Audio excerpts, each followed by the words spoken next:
Hi friends, అందరికీ నమస్కారం అండి. Welcome back to my family kitchen vlogs. ఇవాల్టి మన special recipe meal maker keema curry. సింపుల్గా అయిపోతుంది, టేస్ట్ అయితే వేరే లెవెల్లో ఉంటుందండి. ఎలా చేయాలో తెలుసుకుందామా? Let's start. ముందుగా ఒక మిక్సింగ్ బౌల్లోకి వేడి నీళ్ళను తీసుకోవాలి. ఇందులోకి 1 కప్పు వరకు మీల్ మేకర్స్ని వేసుకొని ఒక 5 నిమిషాలు అలాగే వదిలేయండి. 5 నిమిషాల తర్వాత సాఫ్ట్గా అయిపోతాయండి. మరి ఎక్కువ సేపు ఉంచాల్సిన అవసరం లేదు, 5 నిమిషాలు అయితే సరిపోతుంది. 5 నిమిషాల తర్వాత వాటర్ అంతా రిమూవ్ చేసుకొని మిక్సీ జార్లోకి తీసుకోవాలి.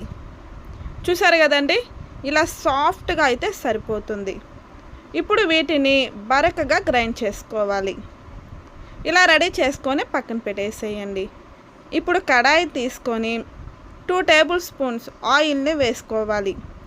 ఆయిల్ బాగా హీట్ అయిన తర్వాత 2 బిర్యానీ ఆకులను సగానికి తుంచుకొని వేసుకోవాలి. ఇప్పుడు ఇందులోకి 2 ఇంచుల దాల్చిన చెక్క, అలాగే 3 లవంగాలు వేసుకోవాలి.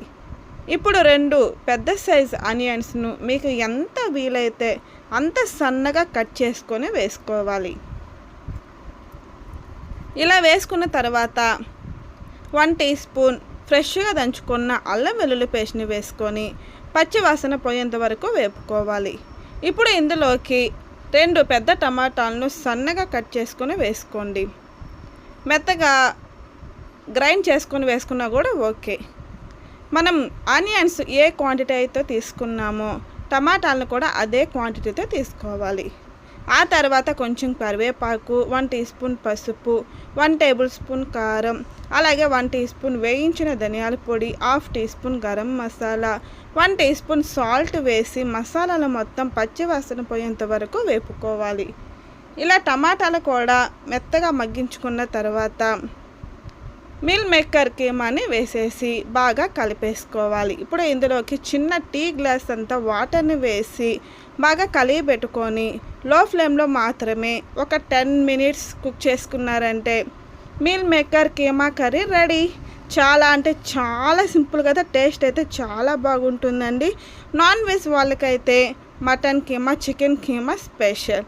ఇలా వెజ్ ప్రియులకైతే ఇలా మా స్టైల్లో మీల్ మేకర్ కీమా చేసేయండి. మటన్ కంటే చాలా టేస్టీగా ఉంటుంది. ఇలా చపాతీతో కానీ అలాగే దోశతో కానీ తిన్నారంటే చాలా బాగుంటుంది. మరి మీకు నచ్చినట్లయితే ఇంట్లో ట్రై చేసి ఎలా వచ్చిందో కామెంట్ చేసేయండి. మరిన్ని సింపుల్ రెసిపీస్ కోసం మా ఛానల్ని సబ్స్క్రైబ్ చేసుకోండి.